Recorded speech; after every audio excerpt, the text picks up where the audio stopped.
Commander Thys stood on the bridge of the peaceful current, watching her homeworld burn. The great cities of Zalari Prime glowed like dying stars beneath the shadow of the Vorthak war fleet. Massive bioships, each one alive and hungry, circled her planet like vultures waiting for death. Her hands shook as she gripped the command rail. 3 months ago, the Zalari Collective had been a peaceful trading empire spanning 47 worlds. They grew the galaxy's finest foods, crafted beautiful art, and solved disputes with words instead of weapons. Their ships carried no guns, only gifts for new friends among the stars. Now only 12 worlds remained free. The rest had fallen to the Vorthak Dominion. Commander called her communications officer, a young Zalari named Kess. His blue fur had turned gray with stress. The bioships are moving closer. They're preparing another wave of acid bombs. Thys closed her large, gentle eyes. The Vorthak acid could melt through any armor the Zalari possessed. It ate through metal, stone, and flesh with equal hunger. Entire cities had been dissolved in minutes, leaving only smoking craters where millions once lived. How long until they reach our defensive line? She asked. 2 hours, maybe less, 2 hours. Thys looked around her bridge at the crew she had known for 20 years. These were not soldiers. They were explorers, traders, teachers. They had never hurt anyone, never conquered anything, never even raised their voices in anger. Now they would die because someone else was hungry for war. Send another message to the Galactic Council, she ordered. Tell them we need help now. Kess worked at his station for several minutes, then turned back with defeat in his large eyes. The Axiom Republic says they are still considering our request. The Luminal Consortium offers their thoughts and prayers. The Crystal Federation suggests we negotiate a surrender. Thys felt something break inside her chest. The galaxy's great powers would watch her people die rather than risk their own safety. They had all grown soft and comfortable over the centuries of peace. None of them remembered how to fight. And none wanted to learn. Commander, said her science officer, Vren, I have an idea, but you won't like it. Tell me. Vren's feathers ruffled with nervousness. There is one species that might help us. They're not part of the Galactic Council. In fact, the Council keeps them locked away in their own little corner of space. Who? The humans. From Sol 3, the bridge went silent. Every Zalari knew about the humans, though few had ever seen one. They were the Deathworlders, the children of a planet so violent it created monsters. The Galactic Council had quarantined them 50 years ago after first contact, declaring them too dangerous for civilized space. The stories about Earth were terrifying. A world where the weather could kill, where the very ground shook and split, where massive beasts hunted smaller ones for food. The humans had crawled out of that nightmare and somehow learned to build starships, but they remained savage, primitive, brutal. The Council will never allow it, Thys said quietly. The Council isn't here, Vren replied. They're safe in their crystal towers while we die. Commander, the humans have one thing none of the civilized species possess. What? They know how to kill. Thys stared at the tactical display showing the Vorthak fleet. Each bioship was 10 times the size of her largest vessel. The insectoid warriors inside were born for battle, bred for conquest. They had defeated every force sent against them. Maybe it was time to fight monsters with monsters. Open a channel, she commanded. All frequencies. Emergency broadcast. Commander, if the Council finds out, let them complain while we're still alive to hear it. The communications array hummed to life. Thys took a deep breath and began to speak words she never thought she would say. This is Commander Thys of the Zalari Collective, broadcasting on all emergency frequencies. We are under attack by the Vorthak Dominion. 12 of our worlds have fallen. Billions of our people are dead. We have asked for help from our allies, but none will come. She paused, watching another flight of Vorthak fighters streak toward her planet's surface. We know the galaxy considers us weak. We know you think we deserve this because we chose peace over strength. But we are dying and our children are dying. And no one cares because we never learned how to make others afraid of us. Her voice grew stronger, carrying across the stars to anyone who would listen. We offer everything we have. Our technology, our worlds, our complete surrender if necessary. We will serve whoever saves us. We will give anything to anyone who will help us live. The transmission reached the edges of Zalari space and kept going, racing toward distant stars where other species might hear. Most would ignore it, as they had ignored all the others. But maybe, just maybe, someone would answer. We are not asking for justice, Thys continued. We are not asking for honor. We are begging for survival.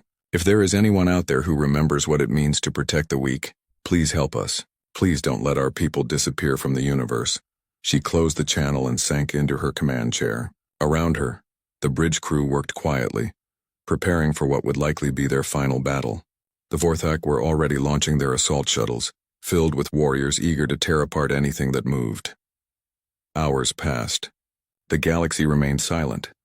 Then just as the first Vorthak fighters entered Zalari atmosphere, Kes shouted from his station, "Commander! Incoming transmission! It's from the Sol system." Thais felt her heart stop. "The humans." "Yes, ma'am." "Should I put it through?" She nodded, not trusting her voice. The screen flickered, and suddenly she was looking at something that made her blood freeze. The creature on the screen walked on two legs like many species, but there the similarity ended. Its skin was pale pink, its hair dark brown, and its eyes faced forward like a predator's. When it smiled, she could see sharp white teeth designed for tearing meat.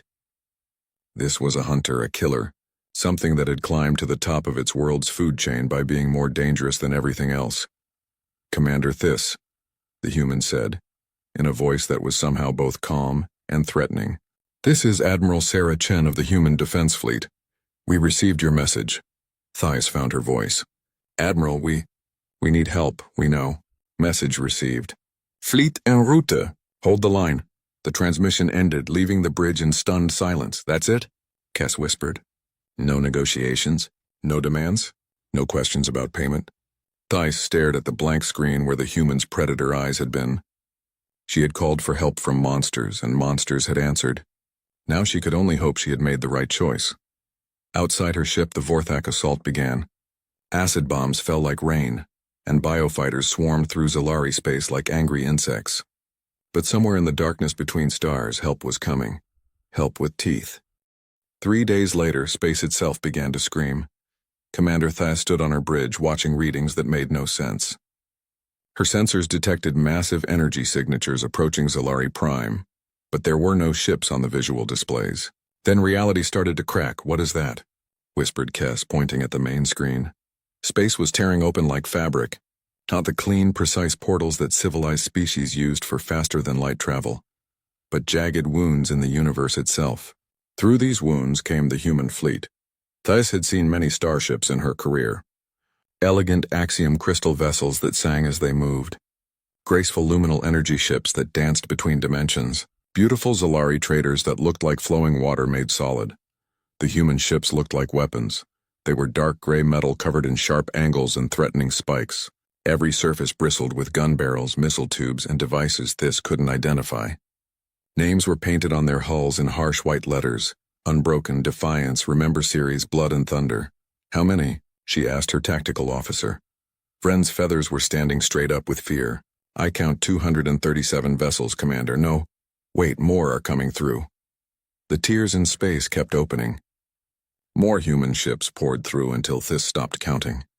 They moved in perfect formation, like a pack of hunting beasts following their leader. The largest ship was massive beyond belief, bigger than anything the Zalari had ever built. Its name was painted in letters 10 meters tall. Indomitable. "Incoming transmission," Kes announced. "It's from the human flagship." "Put it through." The screen lit up with Admiral Chen's face. Behind her, Thys could see the human command bridge. It was nothing like the peaceful, comfortable spaces where civilized species worked. This was a war room, filled with tactical displays, weapon controls, and humans who looked like they were born to fight. "Commander Thys," Admiral Chen said, "we're here as promised. What's your tactical situation?" Thys had to swallow twice before she could speak. "Admiral, the Vorthak have taken positions around our planet. They have 43 bioships and approximately 2 million warriors. They're demanding our complete surrender." Chen nodded as if this was normal information. "Understood. We'll need detailed scans of their fleet composition and defensive positions. Can you provide those?" "Yes, but Admiral, surely you want to negotiate first. Discuss terms? The Vorthak are very powerful and—" Chen held up one hand and Thys went quiet. There was something in the human's eyes that made her forget how to breathe. "Commander, let me explain something about humans. When someone calls for help, we come. When someone threatens our friends, we fight. When someone hurts innocents, we make them stop.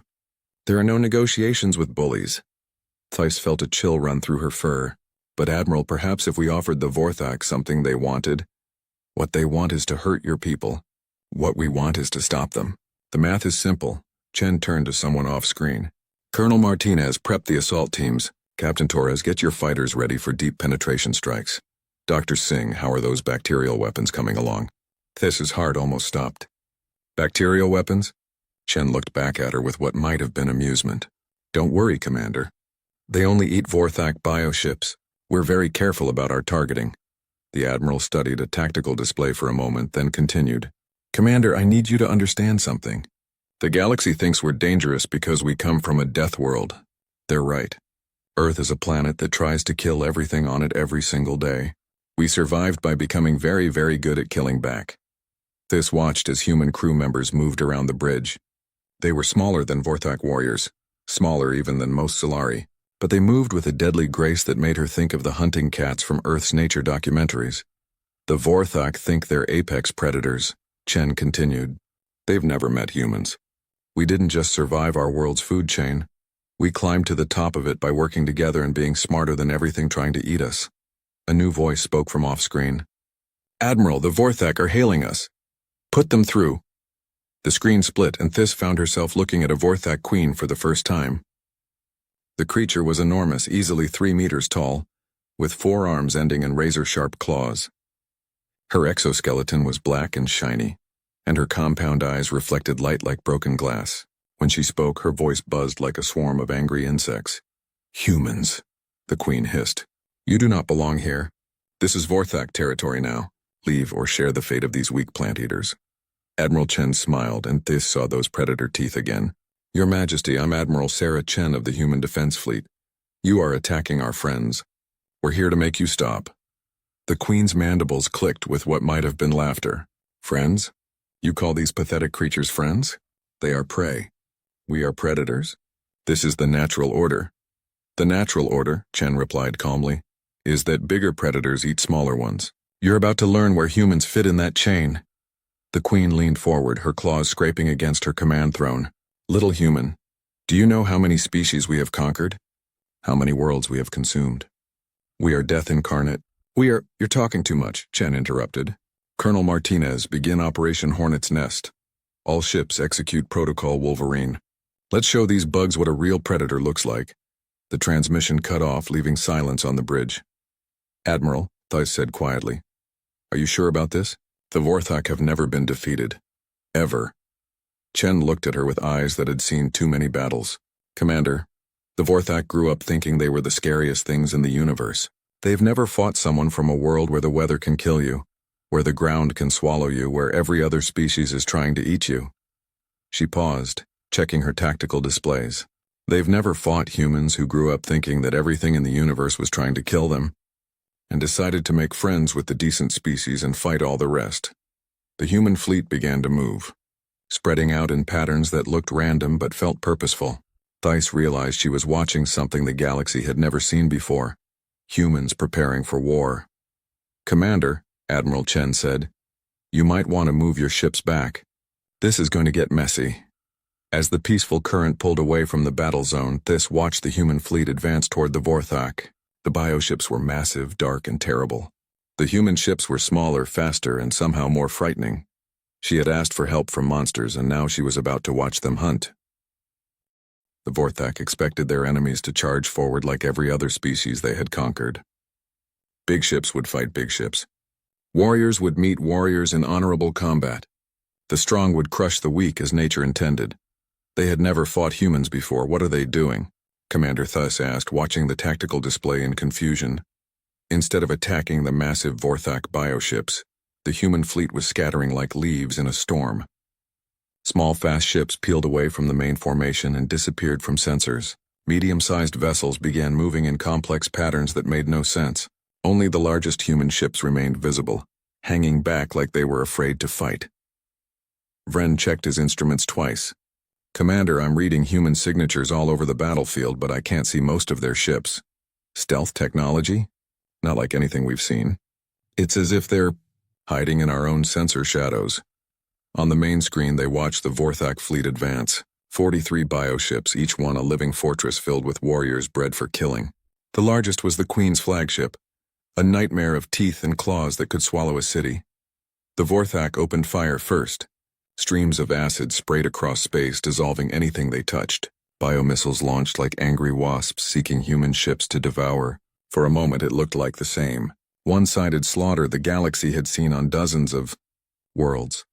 Then Captain Torres struck. His squadron of human fighters had somehow gotten inside the Vorthak formation. Without being detected, they were tiny compared to the bioships, like gnats attacking elephants. But these gnats had teeth. Target the breathing vents, Torres commanded over the tactical channel. Remember, these ships are alive. They need to breathe. The human fighters darted between the massive bioships, too small and fast for the heavy weapons to track. They fired precise bursts at specific points on the organic hulls. To Theus it looked like they were barely scratching the surface. "What are they shooting?" she asked.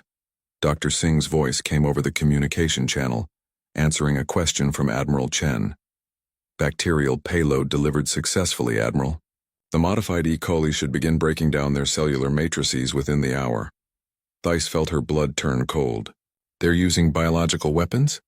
"Not against living beings," Admiral Chen replied calmly. "Against the ships themselves. We studied your reports on Vorthak biotechnology. Their vessels are grown, not built. They use a specific protein structure that happens to be delicious to certain Earth bacteria." On screen, one of the smaller Vorthak bioships began to shudder. Then its hull started to dissolve from the inside out. Within minutes, the living vessel was collapsing as its own body digested itself. The Vorthak Queen's voice screamed across all frequencies. "Impossible! Our ships cannot be diseased. They are perfect." "Nothing's perfect," Captain Torres replied cheerfully as his fighters continued their deadly work. "That's why evolution keeps trying new things." But the bacterial weapons were just the beginning. Colonel Martinez led her assault teams in a completely different kind of attack. While the Vorthak tried to figure out why their ships were dying, human boarding craft attached themselves to bioship hulls like parasites. "Remember," Martinez told her troops, "these are hive-mind insects. They think as a group, move as a group, die as a group. Disrupt their coordination, and they become just big bugs with sharp claws." The human soldiers cut their way into the bioships with tools that seemed designed for exactly this purpose. They moved through the organic corridors like they had been there before, following blueprints that shouldn't exist. "How do they know the ship layouts?" Kess whispered. Admiral Chen heard him. "We've been studying Vorthak bioships for 50 years, ever since first contact. The galaxy thought we were just being paranoid. We were planning for this war." Inside the bioships, human soldiers met Vorthak warriors in brutal close combat. The insectoids were individually stronger, faster, and better armed. They should have torn the humans apart. Instead, the humans fought as a pack. Where Vorthak warriors attacked individually, relying on personal strength, human soldiers coordinated every move. They covered each other's backs, shared ammunition, and moved like parts of a single organism. When one human fell, 2 others stepped up to take their place. "Martinez to all teams." The colonel's voice crackled over the radio. "They're trying to swarm us in Corridor 7. Johnson laid down, suppressing fire. Kim, flank left. Rodriguez, get that demo charge on the nerve cluster." Theis watched the tactical feeds in amazement. The humans weren't just fighting the Vorthak. They were dissecting them. Every attack was precise, calculated, and devastatingly effective. But the most terrifying part was that they seemed to be enjoying it. "Woohoo!" shouted a human soldier, as he triggered an explosion that severed a bioship's main nerve trunk. "That's what I call pest control. Save some bugs for the rest of us, Peterson." Another voice replied over the laughter. They were laughing. In the middle of a desperate battle against monsters that had conquered half the galaxy, the humans were laughing and making jokes. "Admiral," This said quietly, "your people, they're not afraid." Chen looked at her with those predator eyes. "Commander, we're from a world where everything tries to kill us from the moment we're born. Whether animals, diseases, other humans, sometimes the very ground under our feet. Fear is just Tuesday to us." Another Vorthak bioship began to collapse as human soldiers reached its brain center. The massive creature screamed as it died, a sound like tearing metal and breaking bones. "Besides," Chen continued, "we're not here because we have to be. We're here because we want to be." Someone asked for help and we said yes. That makes all the difference. The battle was turning into a slaughter, but not the kind the Vorthak had expected. Their perfect warriors, bred for conquest, were being systematically destroyed by humans who treated warfare like a science. War Division reports successful penetration of their communication network, announced a human officer. We're broadcasting the full Earth Predator catalog directly into their hive mind. Suddenly, the coordinated Vorthak formations began to break apart. Individual warriors started fleeing from imaginary threats, responding to sounds that spoke to instincts older than civilization. The calls of wolves, the roars of lions, the hunting cries of humans from Earth's ancient past. What's happening to them? Fren asked. Terror, Admiral Chen replied simply. They're a prey species that became predators through numbers and coordination. Take away the coordination and they remember what they really are. The Vorthak Queen's ship, the massive flagship that had seemed unstoppable, was now listing badly as human teams systematically destroyed its organic systems. Her voice came over the communications again, but now it sounded desperate instead of threatening. Humans. Stop this madness! We can negotiate. We can share territory. Admiral Chen's response was broadcast across the entire battlefield. Your Majesty, you came here to hurt our friends. You threatened to destroy an entire species because you thought they were weak. Now you want to negotiate? She paused, checking her tactical display where Vorthak bioships were dying by the dozen. This is us negotiating. Commander Thys realized she was holding her breath. The humans weren't just winning. They were demonstrating why the galaxy had been so afraid of them. These weren't just warriors. They were the children of a world that had taught them to survive anything, defeat anything, and protect the people they cared about. The Vorthak had made one fatal mistake. They had threatened humanity's friends. Now they were learning what happened to monsters who picked fights with bigger monsters. The Vorthak Queen watched her empire crumble through compound eyes that had never known defeat. 27 of her bioships were dead or dying, their organic hulls dissolving from bacterial infections or torn apart by human assault teams. Her perfect warriors, bred for conquest across 10 generations, were fleeing from sounds that shouldn't frighten anyone. This was impossible. The Vorthak Dominion had conquered 43 species in the last century. They were evolution's perfect killing machine, strong, fast, numerous, and utterly without mercy. No prey species had ever stood against them, but these humans weren't prey. My queen, buzzed her tactical coordinator, mandibles clicking with stress. The humans have breached decks 7 through 12. They've severed our primary nerve clusters. The ship is dying. The queen's 4 arms gripped her throne so hard her claws left gouges in the biometal. How can such small, weak creatures destroy us? Admiral Chen's voice came over the communication channel, answering her question. Because we're not small and weak, Your Majesty. We're small and mean. There's a difference. On the tactical display, the Queen could see human boarding craft attached to her flagship like parasites. Each one had disgorged a team of human soldiers who moved through her ship's corridors with terrible purpose. They knew exactly where to go, exactly what to destroy, exactly how to kill a living starship. You studied us. She hissed into the communicator. For years you studied us. 53 years, Chen confirmed. Ever since first contact.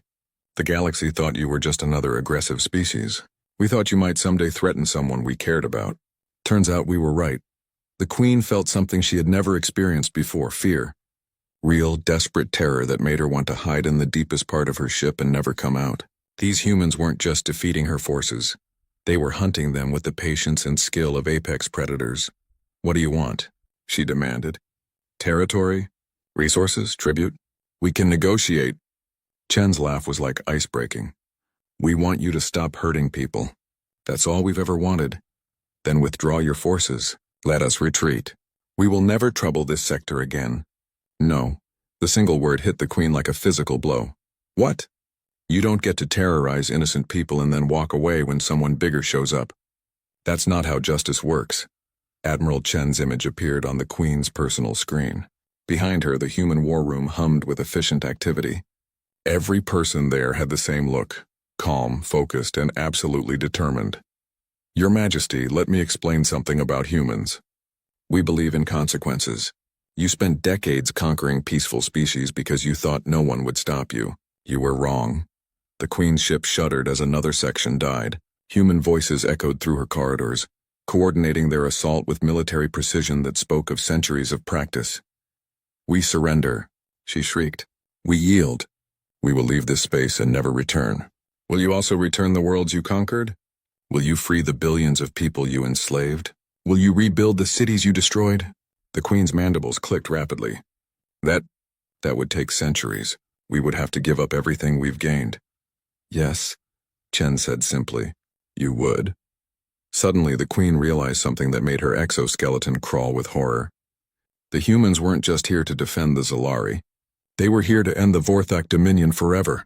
"You're trying to destroy us," she accused. "No, Your Majesty. We're trying to teach you. There's a difference, though I'm not sure you're smart enough to learn." The Queen felt rage building in her thorax. She was royalty.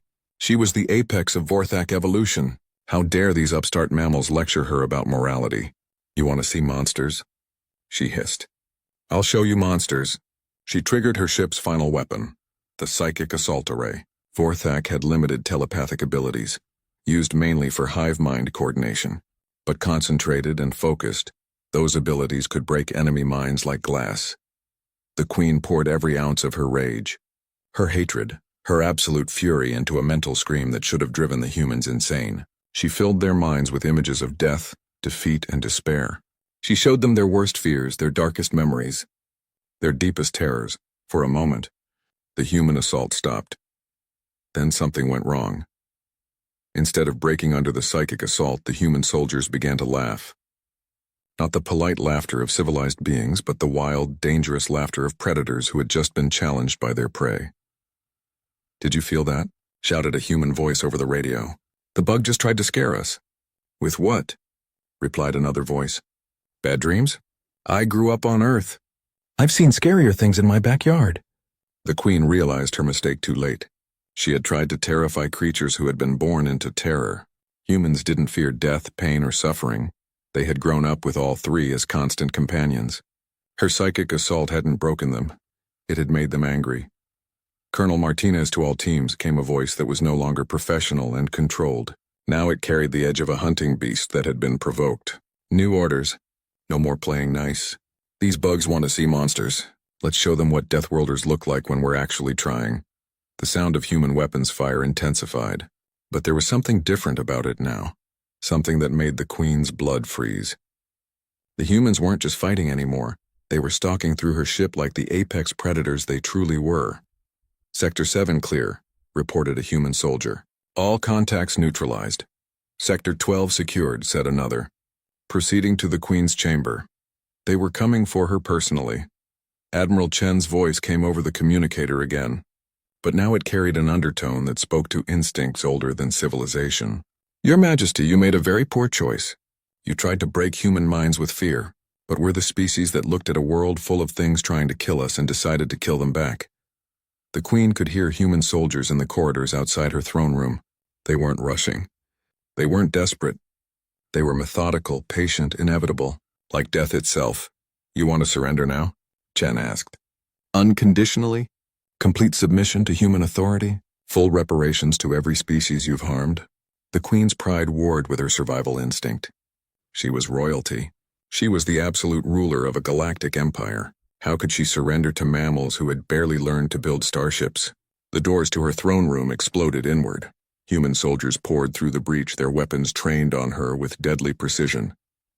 They moved like a pack, each one covering the others, every angle watched. At their head was a human female with the cold eyes of a born killer. "Your Majesty," said Colonel Martinez, her weapon never wavering from the Queen's head.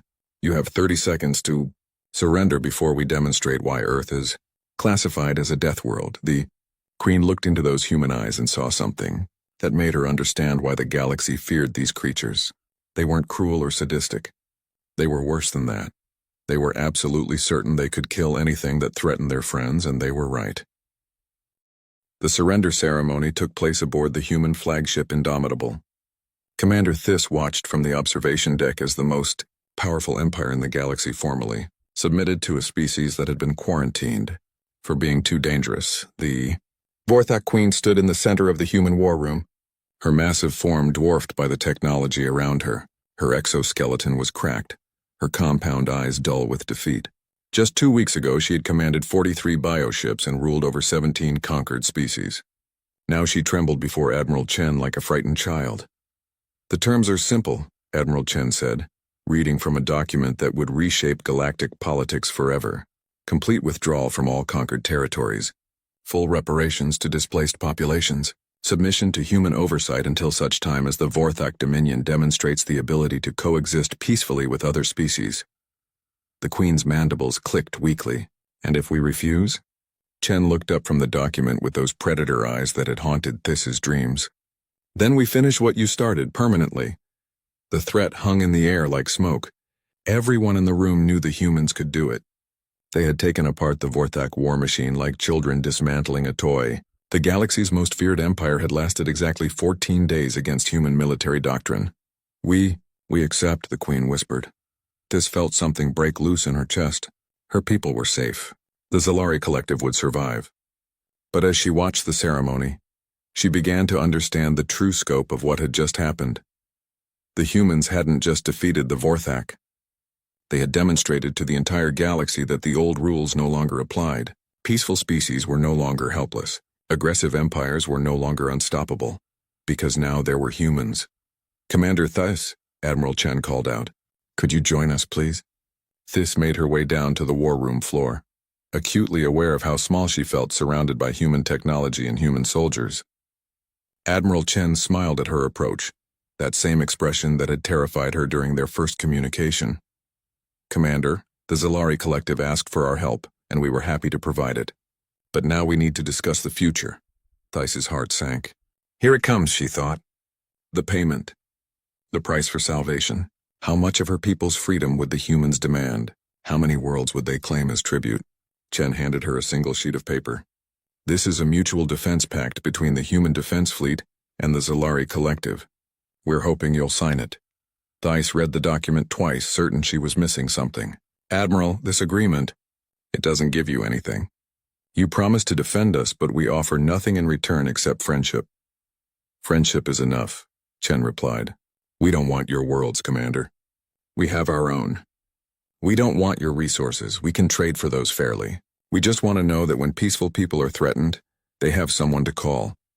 "But why?" Thys asked. "Why would you risk your lives for strangers?" Chen was quiet for a moment, looking around the war room at her crew. They were all watching the conversation with interest, and Thys realized this was something the humans had discussed many times before. "Commander, Earth taught us that the universe is a dangerous place, but it also taught us that the only way to survive is to work together, to protect each other, to stand up for people who can't stand up for themselves." She gestured toward the viewports where Zalari Prime hung like a blue-green jewel against the stars. "Your people chose to be peaceful. To build instead of destroy, to create instead of conquer. That makes you precious, not weak. The galaxy needs more species like yours, not fewer." The Admiral's expression grew harder. "And if someone threatens that, they'll have to go through us." 3 days later, Thys stood in the human embassy on Zalari Prime, watching the news feeds from across the galaxy. The Galactic Council was in emergency session. The Axiom Republic was demanding that humanity return to quarantine. The Luminal Consortium insisted the humans were too dangerous for civilized space. Admiral Chen's response had been broadcast to every world in known space.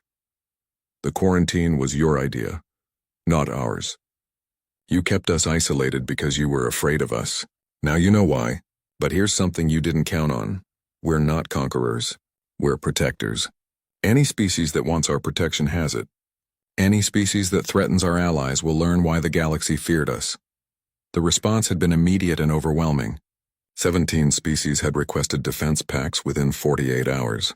The peaceful traders of the Mercantile Coalition, the Artistic Harmony Worlds, even the proud but militarily weak Scholars Republic had swallowed their dignity and asked for human protection. Ambassador Thys called a human aide. "Admiral Chen is ready for the signing ceremony." Thys walked through the embassy halls, marveling at how different they felt from other diplomatic buildings. There were no guards at the doors, but then, who would be crazy enough to attack a human embassy? The walls displayed art from a dozen different worlds, gifts from species that had found protection under human guns. In the main ceremony hall, she found Admiral Chen waiting with Captain Torres, Colonel Martinez, and a dozen other human officers.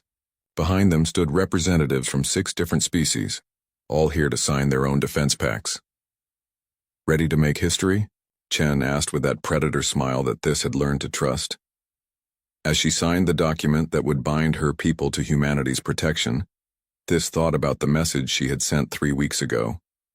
She had called out in desperation, offering everything her people possessed to anyone who would save them. The humans had come. They had fought. They had won.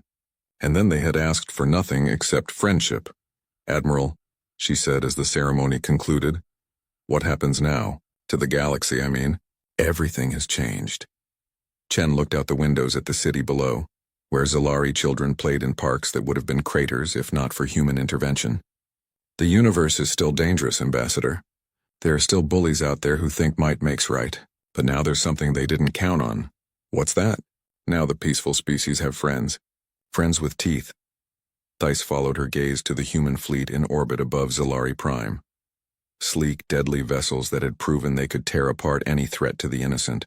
Ships crewed by humans who had climbed to the top of their world's food chain, not through individual strength, but through cooperation, intelligence, and an absolute refusal to abandon their allies. The galaxy would never be the same. For centuries, peaceful species had lived in fear, knowing that somewhere in the darkness predators were hunting. Now for the first time the predators were afraid too, because they knew that somewhere in the darkness humans were hunting them. The children of Earth had appointed themselves the galaxy's protectors, and unlike every other species that had ever held power, they had done it not for conquest or glory, but because someone had asked for help. The universe was still dangerous. But now the dangerous things had something to fear. They had to answer to the Deathworlders,